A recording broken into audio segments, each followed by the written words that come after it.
Right guys, I'm just going to sweat this off and clean it up for the new piece of copper to come into place.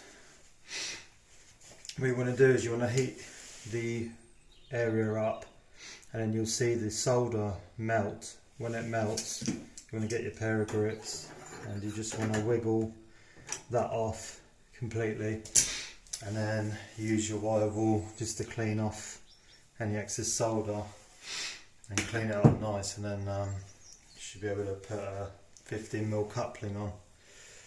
Let's go. I don't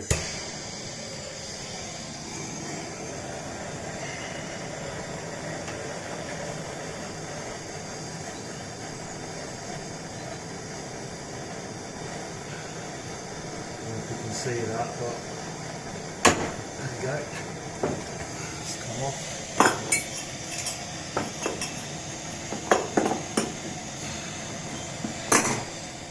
Turn the heat down on your blowtorch and just heat it up a little bit,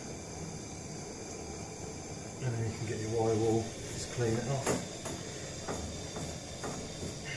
and underneath as well. It's probably a blob of solder underneath, see it flicking off.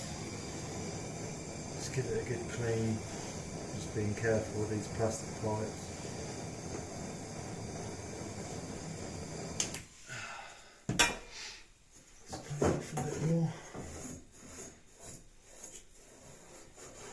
Now you can get an end feed coupling on there, or any fitting you want. Cheers guys, catch you later.